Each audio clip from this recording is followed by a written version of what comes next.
Good morning, everyone, and welcome. Let's start with a prayer together. Heavenly Father, Divine Mother, friend, beloved God, Guru Preceptors, Jesus Christ, Babaji Krishna, Lahiri Mahashaya, Swami Sri Yukteswarji, beloved Master Paramhansa Yogananda Ji, saints of all religions, we bow at thy feet. We ask thy blessings on this class. May we feel thy inspiration, thy upliftment in our hearts, minds, and souls. We are thine. Be with us now. Om Shanti, Shanti, Shanti. We'll start with a song and then an excerpt from a talk by Swami Kriyananda Ji. Welcome again, everyone.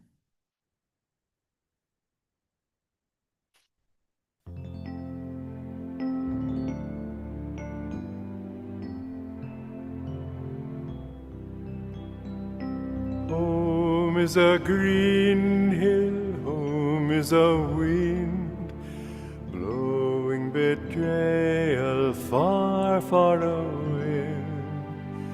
Home is the knowledge heaven is near, home's the end of the fray. Home is my heart's land, home's where I am. Nothing can dim the light of my soul. Home is forever, home is today. Home's a heart that is whole. Often I dream that life is a play, laughter forever and skies never gray. But when I'm silent, freed from all care, I discover my home's everywhere. Home is a green hill, home is a wind, blowing betrayal far, far away. Home is the knowledge heaven is near, home's the end of the fray.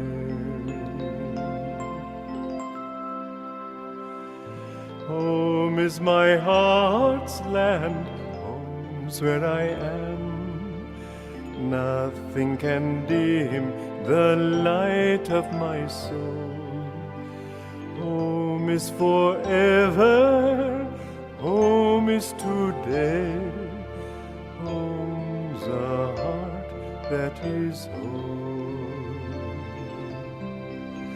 Often I dream that life is a play, laughter forever and skies never gray.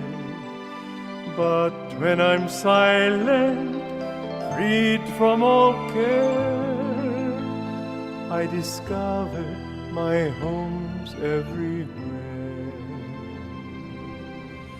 Home is a green hill, home is a wind, blowing betrayal far, far away. Home is the knowledge heaven is near, home's the end of the fray.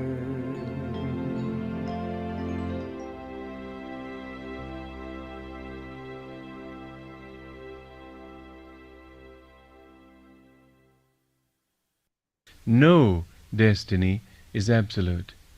So use your energy to practice Kriya. Use your energy to be in places like this as often as you can. It's not enough just to come once a year. Come here frequently, because in a place like this with other devotees and high vibrations, they give you the power to withstand the slings and arrows of outrageous fortune, as Shakespeare put it, when you're in the cities and in your work environment and so on. I'll never forget how one time, being very, very tired, I went into seclusion, but being so tired I didn't meditate much. I slept most of the time. When I came back I felt somewhat good, but after a week I was just as tired as ever. The next time I had the time to go into seclusion, I slept for a couple of days to change gears, and then I meditated 8 hours a day. And I found that when I came back I had such power that nothing could hold me back for many months. It took me a long time to even think of being tired again. And everything flowed better because my energy was right. When things don't flow well, it's because your energy isn't right. So remember, going off on a vacation is all very well, but when you come back, the benefits of the vacation very soon peter out, and you're left there just as harried as ever. Whereas if you go into a spiritual place, spend your time mixing with devotees, spend your time in touch with superconsciousness, spend your time meditating and chanting and being more God conscious, you'll find that that power will surround you, so that wherever you go, you carry it with you, and the sounding board that you touch will give back to you a new kind of joy, a new kind of awareness, a new kind of success. The more you live in superconsciousness, the more nothing can touch you. Good morning again, friends. I'd like to start with a reading from ananda.org on the power of satsang. Paramahansa Yogananda shared that next to daily meditation, one of the most important things for a spiritual aspirant is satsang. Satsang means fellowship with truth. But in practice, it really means fellowship with other truth seekers. The principles behind satsang are very important. Whenever two or more people are together, they exchange electromagnetic vibrations with each other. The stronger magnetism, be it positive or negative, usually prevails. Yogananda says, environment is stronger than willpower. Until you evolve to the point where, like the saints, your will is strong enough to overcome any environment. Welcome again, everyone. It's nice to be back, and it's nice to talk on this very important topic of being in good company, being in the company of the saints, being in the company of the masters, being in the company of our gurus, being in the company of Divine Mother, being in the company of Guru Bhais, being in holy places, being in temples, being in really in your heart with God all the time. The truest, deepest satsang is your daily, moment by moment contact with God in your own heart, and everything else outside of you which helps you to do that, the places, the people, the events, the programs, the satsangs, whatever, they help you to feel the bliss of God, which is always there in your heart, the love that Divine Mother has for us, the peace and calmness that she gives us. This is what satsang brings. It's not an outward thing so much. We think, oh, I'm going to the center, I'm getting the satsang, I'm going to have prasad, we're going to sit and talk, and that is somewhat a part of it, but let's not forget the deepest aspect of satsang and why we have satsang is so that we can feel the blessings, the grace, the flow of God's love within ourselves. And Master, he told people to come often to where he was, to come and receive the blessings. There was two people he told, both were very busy business people. And he told, one was Rajasi Janakananda, and Master told he and another man to come as often as they could. And he's still telling us, go as often as you can, be in the vibrations of a spiritual place where his blessings flow. And one person came a lot, even though he had a very busy schedule. That's the thing. We all say, I'm too busy, I can't do it, I'm doing this or that. He came a lot, very much. And he was just taking off spiritually. And the other person had a lot of excuses. They didn't come. And Master said, he rarely came. Master said he's bogging down. He doesn't know why, but it's because he doesn't come. Wow. And you would think, well, he could be in touch with the guru inside, and we can be, but it's very subtle. We need the company, the vibrations, the energy, the magnetism of others who are stronger than us, who've been around longer than us, or who can pray for us, who care about us. I remember when I first started on the path, I didn't know one other Kriyaban or devotee. I studied everything by myself. I had the techniques alone, the teachings all by myself, studying and trying my best to practice. And I wasn't really sure about what I was doing, first of all. And then I didn't have any support. I didn't have anybody else to talk to. I didn't have anybody who could ask questions to. I didn't have anybody else to meditate with. I didn't have anybody to chant with. And I remember feeling so alone. But then inside my soul, I just knew there had to be people like me who wanted others around, who wanted to be in that company a lot, not once a week or so. And I felt Divine Mother was going to show me a spiritual family, and she did through Swamiji, through Ananda, through the Ananda centers, through the Ananda communities. I was part of a meditation group, then a center, and then community. And then I had so much wonderful satsang. People were so caring and are, and so loving. And so much giving, self-giving. What do you need? How can we help you? Let us pray together. Let us meditate together. Let us serve together. And then I felt my spiritual life just began to really unfold.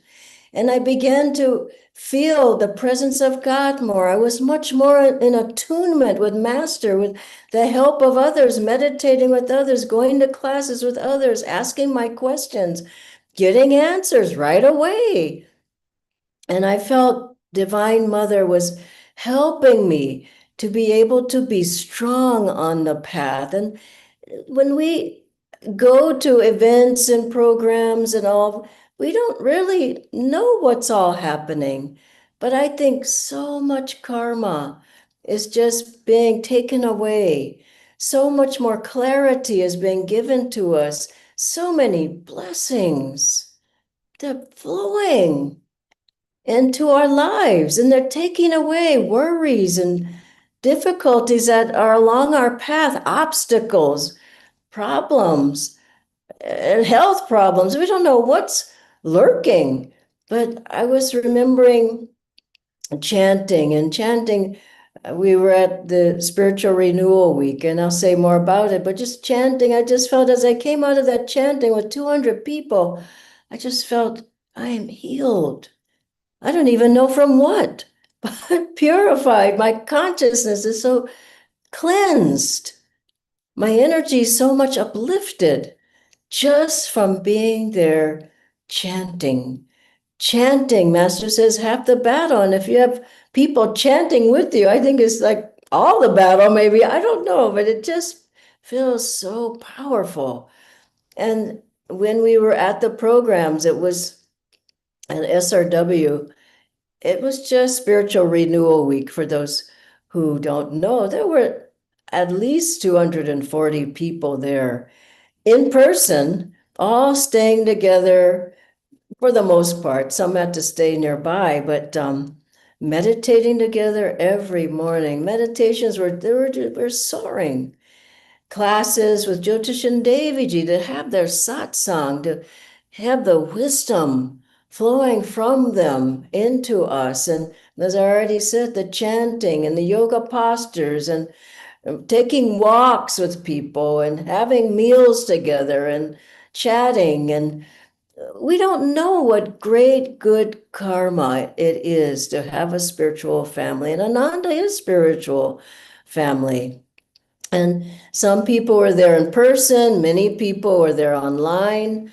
And we have opportunities all the time to come together. It's not like once a year. As Swamiji was saying, it's not enough to come once a year. We have every week you can come to things. You can come to things with the Sangha on Tuesday nights. All Priyabans can come together. On Wednesday mornings, this program, Spirituality in Your Daily Life, is every week. It's been almost 5.5 years now. You can come every Wednesday and get inspired. Wednesday evenings, there's a healing Sangha. You can put your name there and get prayers from everybody for healing, mental, spiritual, physical healing.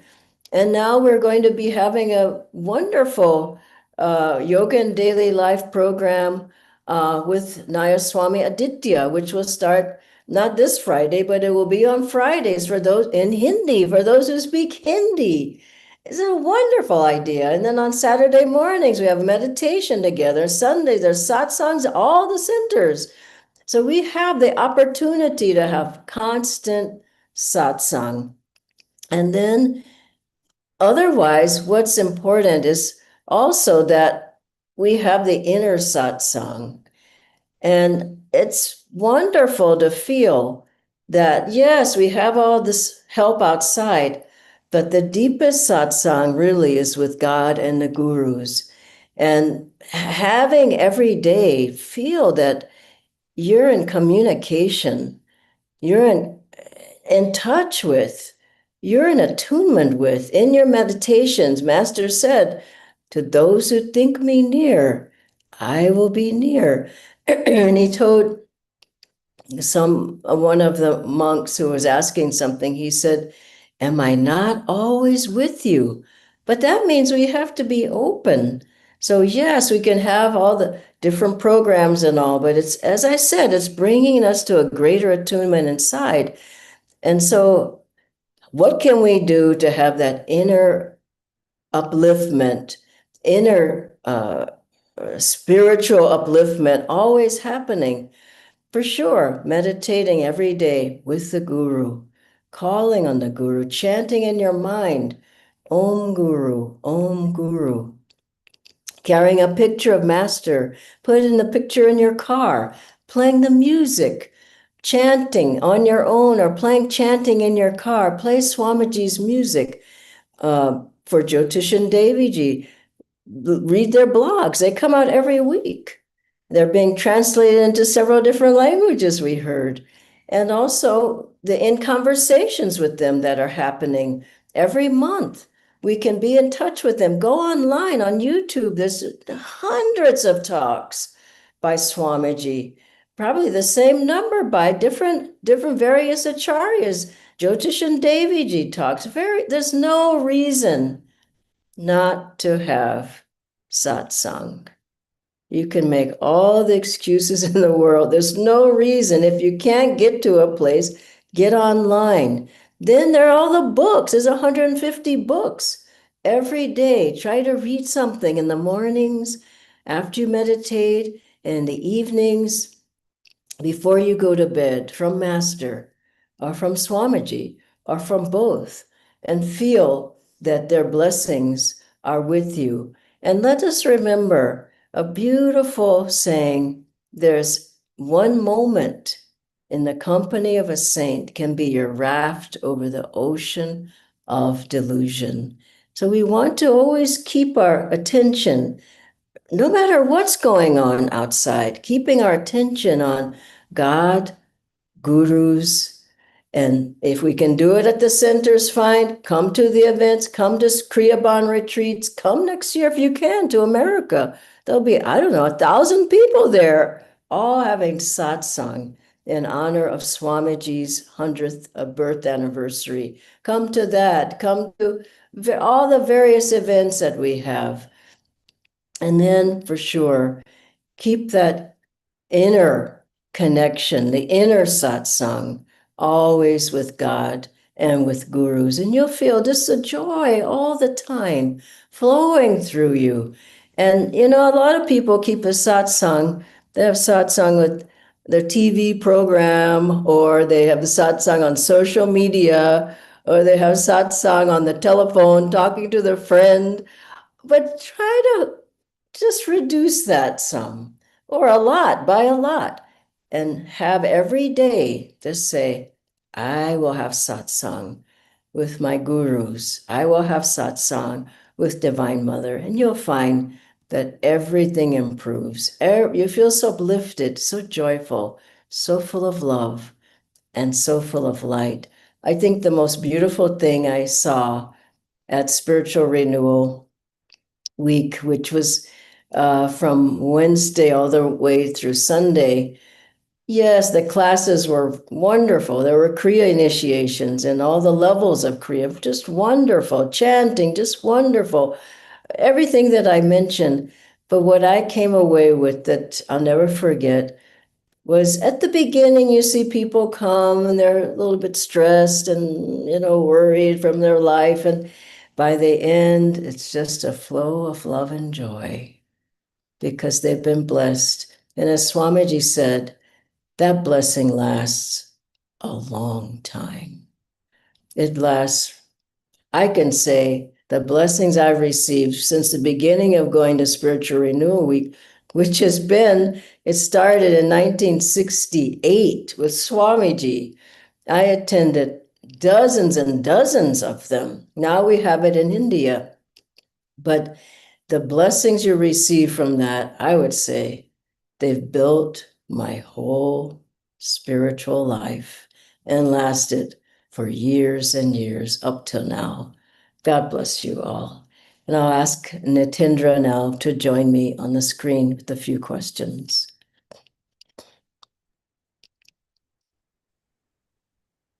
Thank you so much, Dhyanaji, for the sharing. We have a few questions. The first one, Dhyanaji, is so what are the benefits that you usually receive when you go to seclusions and to events such as what you were mentioning, SRW? And did Swamiji also organize such satsangs? Yeah. We came back Sunday night and I just feel so much joy. It's hard to explain that if you haven't experienced that, but it's overwhelming. You just feel in your heart this flow of joy and that you've been touched by God. I think that's what you feel the most. And your face is glowing. Your eyes are, you have a bigger aura. You feel within an aura of light and protection. And you can get that. What I'm trying to say is every day. It's not just, oh, I didn't go, so I don't have the aura of light. You have to work for it every day. And I was remembering Swamiji had told me to when I was moving from Italy back to America after living there and helping with the work for 7 years. He was giving a program in the Bay Area in San Francisco. I was landing at the San Francisco airport, and Swamiji said, I'm giving a talk near there. Why don't you come to the talk? And I just, I already purchased my flight, my ticket. I was going, I had the date and everything. I just, it's going to cost me so much money to change the ticket. And, it wasn't convenient. This is what people often say. It's not convenient. But let me tell you, it's worth it. It was not convenient or not. So I didn't do it and I didn't tell him. I just didn't come. Well, he found out and I thought he'll never know. Well, he met me at the airport and it was after his program, some days or whatever, but he waited, met me at the airport. And he said, why didn't you come? And I said, well, Swamiji, I had this, I had that, and he didn't want to hear any of that. He said, I told you to come.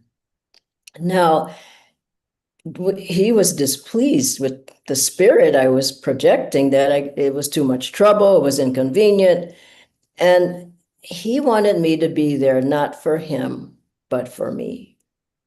I have been away all those years. I only had come back once in 7 years to Ananda village. He was saying I needed the satsang. And after that, I just made it a point not to miss anything. Whatever was happening, I was in that front row. And I can tell you, that saved me from a lot of delusions and pitfalls, just being there and not making an excuse why I wasn't there. I don't know if that answers the question, but it answers some question. Absolutely, Dhanaji. I think the next one is that if I'm able to meditate better when I'm at home, as compared to doing it in a group where there is a fixed format and a schedule and also other people. So, are there other benefits that I would get with group meditations? Why not do both and come to group meditations to get more magnetism, energy, uplifted? I mean, if you're in samadhi, maybe you can stay home. If you're not, why not get the benefit of the others who are there?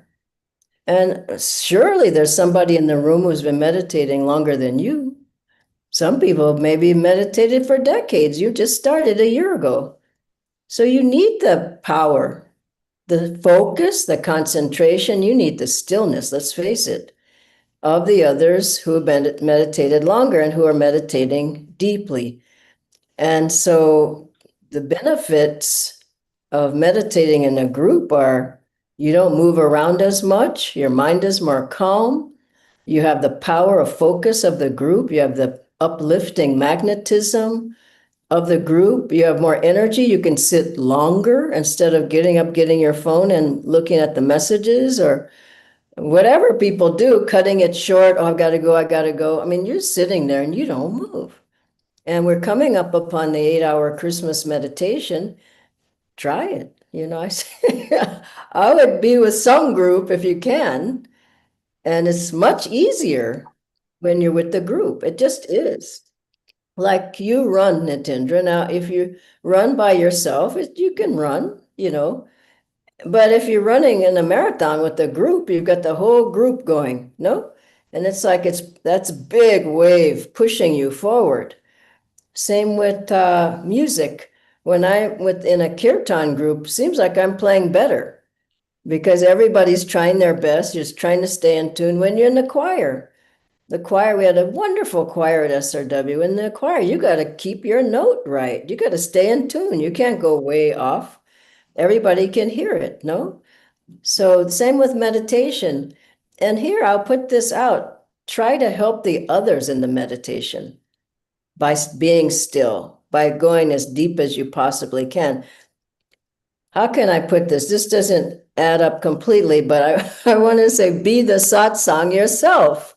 So get in there and help to make the satsang deep. If it's a meditation, if it's a kirtan, if it's a satsang, don't sit passively or sleepily or looking at your phone. Put out energy, build a satsang, help the people. When there's prayers, pray for people. It makes a difference. Otherwise, if everybody's passive like a sponge, it's not working. Satsang means powerful energy that's built up, that you're putting out to make something happen. And so at Ananda, we're creating the inner master through us is creating that satsang through each one of us, is rubbing our hands and praying for people and meditating and even energization. You do it better, isn't it? That's a satsang. Your energization, you see the other person's really done, you're limply going along. It doesn't work. So in anything, if you have other strong people around you, and Master said environment's stronger than will. If you get in there and you feeling kind of sleepy, you wake up, isn't it? You get in there. I don't want to see anybody sleeping in my classes. And so You come in the room and you wake up. Suddenly you have energy, Suddenly you're awake and ready, where you're dragging from the car to get into the room, and then you wake up. Isn't it so? And so I think we've got to know we've got a big bonus by having a huge spiritual family anywhere you go in the world, basically. Maybe not Timbuktu, but many other places you can find some devotees and meditate together. So anyway, do you have other questions or? Just one last one, Dhyanaji. So, at times satsangs do seem to look social, but is there a deeper purpose to them? Oh my God, yeah. I mean, eating is the least of the things that's happening at a satsang. I know some people come for the food. I'm just kidding. But there's so much happening around the food, isn't it? People are meeting other guru bhais. When I'm there, I'm thinking about Gargan. I'm just feeling more and more uplifted, uplifted. It's hard to leave, isn't it? It's hard to get up and leave. We have the satsang, then we go in for the prasad and we chat and talk and keep the conversation uplifted. Don't go into the sports this happened and then on the TV program, my favorite program. Don't bring it up. That's not appropriate. But if you have deep conversation about God and gurus and the path, it just, it gives you so much. So many times, I know you tried to leave sometimes, Nitin, but I brought you back. But the point is, it's hard to leave good satsang. Swamiji gave this beautiful story. Jyotishji told it recently how he was visiting Anandamoy Ma, and it was time and Jyotishji was with him. So it was time for them to catch their train. And so it was hard for Swamiji to leave her. So he gave Jyotishji and the group the baggage, and they ran for the train, and they were trying to hold the train, but they couldn't hold the train. So they were looking out the train for Swamiji, and he wasn't coming. And finally, he says to Anandamoy Ma, I can't leave if you're going to stand here. I just can't go. And she said, okay. So she went inside and he raced for the train and jumped on and just in time he got on the train. But that's what happens with deep satsang. Deep satsang is really darshan. You just feel like, wow, something is happening here. It's blessing me. I don't want to go.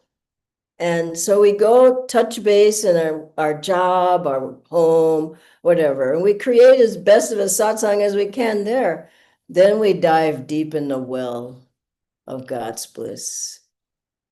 That's the ultimate purpose of satsang. And ask yourself, am I deep in the well of God's bliss? If you're not, dive deeper in that satsang. God bless you all. Thank you, Natindra. Bye-bye, everybody.